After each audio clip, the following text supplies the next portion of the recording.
થોડા સમય પહેલા જ એટલે આજે જ ધ કેરેલા સ્ટોરી 2 મૂવી જોયું.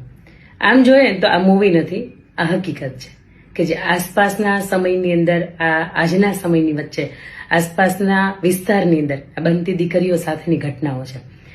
આ જોયા પછી એવું થાય કે વિશ્વ આખું આજે રૂડી રૂપાળીઓ, સારા ઘરની, સારા કુળની દીકરીઓ અને એમાં ખાસ કરીને જે વેલ ગ્રેજ્યુએટ કે વેલ એજ્યુકેટેડ છે આ દીકરીઓને ફસાવવા માટે આખી દુનિયાની અંદર કદાચ 50, 60, 70 જેટલા દેશો છે કે જે આ જાળ રચી રહ્યા છે. એક ષડયંત્ર ચાલી રહ્યું છે કે જે બધાની વચ્ચે ખાસ કરીને તમારા અને મારા ઘરે જે દીકરીઓ આજકાલમાં જે યુવાનીના ઉંમરે પહોંચવાની તૈયારીમાં છે એમાં ખાસ કરીને 12-13 વર્ષથી વટાવેલી એ દીકરીઓ અને ખાસ અનમેરિડ એટલે 22-23 વર્ષ સુધીનો સમયગાળો છે દીકરીઓનો, એ લોકોની જે રોજની રૂટીનની જે પણ પ્રવૃત્તિઓ છે ને એની ઉપર ખાસ કરીને વડીલોએ એના માતા પિતા નહીં પણ દોસ્ત તરીકે એમને સાથ આપવો ખૂબ જ જરૂરી છે.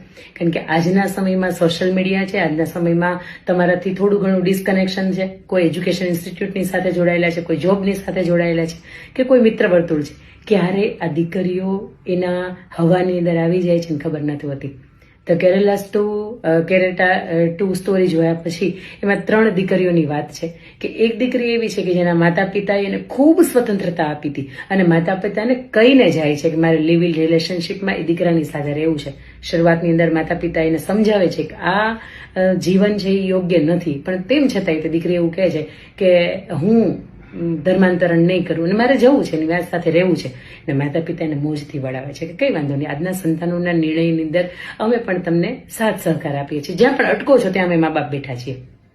બીજી સ્ટોરીની અંદર એવું છે કે દીકરીને નેશનલ ચેમ્પિયનશિપ માટે જ્વેલિયન થ્રો રમવાની હોય અને આ સમયગાળાની અંદર એ છોકરાની સાથે કોન્ટેક્ટમાં આવે અને માતા પિતાને નથી ખબર. એક બાજુ માતા પિતા રાહ જોવે છે કે હમણાં એ દીકરીના સગપણ અમે કરીએ, દીકરો જોવા માટે આવે અને ત્યારે દીકરી એવી વાત કરે કે મેં લગ્ન કરી લીધા છે અને એના માતા પિતા છે એને એ દીકરાની સાથે મોકલી આપે છે, કારણ કે હવે તો એ પરાઈ થઈ ગઈ છે. આવી રીતે એ છોકરીના સામૂહિક રીતે રેપ કરવામાં આવે. એ દીકરીની સાથે માત્ર એ વ્યક્તિએ પૈસાના માટે, આ ષડયંત્ર પૈસાનું છે, હિન્દુ દીકરીઓને ફસાવવા માટેનું આ પૈસા લઈને આજે અમુક તત્વો છે એ કાર્ય કરી રહ્યા છે. પ્રેમ નામની વસ્તુ ત્યાં હોતી જ નથી અને આજની દીકરીઓને એમ થાય છે કે તો મને ખૂબ પ્રેમ કરે છે. ત્યારે મારે આપણે એ દીકરીઓ તમને કહેવું છે કે 12-25 વર્ષના મા બાપ તમને શું કરે છે? એ 7 પેઢીના ખાનદાન એ કોઈ પણ જગ્યાએ તમારું સગપણ નક્કી કરે છે તો એ રીત, એની રહેણી કેણી, એની ચહલ પહલ, એના લોકોની સાથેના વ્યવહાર બેટા એટલા માટે જોવે છે કે તમને કાલ સવારમાં કોઈ નામ ભોળવીને લગ્ન ન કરી જાય. એની અંદર તો એક એ પણ સ્ટોરી મૂકવામાં આવી છે કે દીકરીને ખબર જ નથી હોતી કે મેં જેની સાથે લગ્ન કર્યા છે એનું ઓરિજિનલ નામ શું છે. આખરે એના પરિવારને મળવાનું હોય ત્યારે ખબર પડે છે.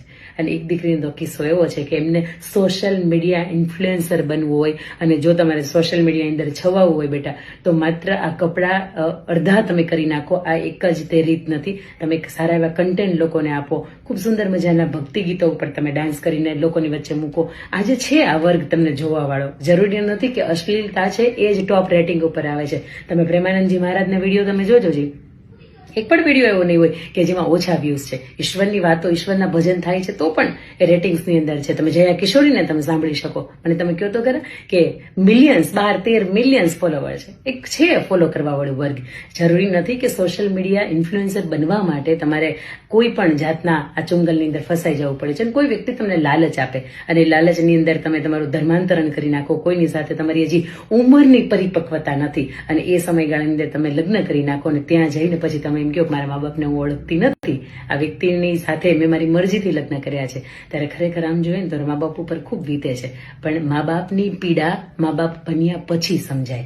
અને આ કેરેલા 2 સ્ટોરી તમે મૂવી જે જોશો ને તો દિલથી સમજાશે કે નહીં, આપણી આસપાસ ખરેખર આવી ખતરનાક ઘટનાઓમાંથી આપણી દીકરીઓ તારવી લેવાની હોય, આપણા સમાજની દીકરીઓને એમાંથી તારવી લેવાની હોય. અહીંયા કોઈ ધર્મ ઉપર કે કોઈ સમાજના લોકો ઉપર આક્ષેપ નથી, પણ ચોક્કસ આપણે એટલું કહેવું છે કે જો આપના પરિવારમાંથી ક્યારે પણ કોઈ કિસ્સો આવો બને ને તો માત્ર એની ઉપર લાંછન લગાડતા કે માત્ર એની ઉપર છાંટા ઉડાડતા નહીં, પણ ખરા અર્થની અંદર એને સાથ આપજો. અને ખાસ કરીને હિન્દુ સંસ્કૃતિની દીકરીઓ સાથે એટલા માટે બની રહ્યું છે કે આપણી દીકરીઓને પૂછો ને હનુમાન ચાલીસા તો કે એ 3 વખત ફોનમાં જોવી પડે પછી આવડે. દુનિયાની અંદર કેટલા બધા દેશોની અંદર લોકો વસે છે કે જે પોતાના ધર્મની પ્રત્યે એટલા બધા જોડાયેલા છે. એ નાસ્તિક નથી, એવો સવાલ નથી કરતા કે પૂજામાં શું વળે, ભગવાનની પૂજા કરીએ તો શું વળે, આવા શ્લોકો બોલીએ તો શું વળે. બેટા ઘણું બધું વળે છે. અને હિન્દુ સંસ્કૃતિની અંદર તમે જ્યારે જન્મ લીધો છે ને ત્યારે બહુ પ્રાઉડની વાત હોય. અને છેલ્લે એ આખા મૂવીની અંદર એક દીકરીનો એવો સંદેશો છે કે મા બાપને ગર્વ થશે ને આવું કામ કરીશ, આખી દુનિયા મારી ઉપર ગર્વ કરી શકે આવું કામ કરીશ, અને આવતા જન્મની અંદર પણ મને જો હિન્દુની અંદર તમે ઈશ્વર તમે જન્મ આપવાના હશો ને તો ચોક્કસ હું જન્મ લેવો મને ગમશે. સાહેબ હિન્દુ સંસ્કૃતિનો પ્રચાર કરીએ પ્રસાર કરીએ, પરંતુ જ્યારે એક થવાનું છે ને ત્યારે પાછા જતા રહીએ છીએ, ત્યારે તકલીફ થાય છે. આવો ને એક બનીએ, આવો ને નેક બનીએ. તમારા મારા ઘરની અંદર ઉછરતી દીકરીઓ ખૂબ સમજણની સાથે, ખૂબ લાડ પ્રેમ અને ખૂબ હૂંફની સાથે ઉછરી રહી છે. એ કુમળા ફૂલ છે, એને મા બાપ તરીકે ટક નહીં, એને મા બાપ તરીકે આપણે એને ટીકાટી પણ નથી કરવાની, એનો સાથ આપવાનો છે. જ્યાં પણ અટકે ને ત્યારે એને કહેવાનું છે કે હું તારી સાથે છું, તું ક્યાંય પણ અટકે ને તો મને કહી શકે. ખાસ કરીને તમારો સાથ છે ને એ પણ આવી ચુંગલની અંદર જતી દીકરીઓ છે ને એમાંથી એને બચાવી લેશે. તો આવો મા બાપ તરીકે આપણે થોડા જાગૃત થઈએ. આપણા સંતાનોના ચહેલ પહેલ, એનો વાણી વર્તાવની અંદર થોડોક પણ બદલાવ આવે છે ને તો આ જી જનરેશનને થોડીક ત્યાંથી પાછી વાળીએ. અને રોજ ઘરની અંદર નિત્ય સભા, નિત્ય પાઠ, તમે પૂજા જે કંઈ પણ કરો છો તો એની અંદર થોડાક એને ઇન્વોલ્વ કરો ને. એટલીસ્ટ હનુમાન ચાલીસા આપણા સંતાનોને આવડતી હોય ને આપણે મા બાપ તરીકે આવું બનવાનું છે. તો હિન્દુ સંસ્કૃતિ બચશે, તો હિન્દુ ધર્મ બચશે અને તો હિન્દુસ્તાન બચશે. બાકી દુનિયાની ઘણી બધી સંસ્કૃતિ વિનાશ પામીને એમ ક્યારે આપણી સંસ્કૃતિ જતી રહેશે એની પણ ખબર નહીં પડે. જય હિન્દ, જય ભારત. અંકિતાની વાતો.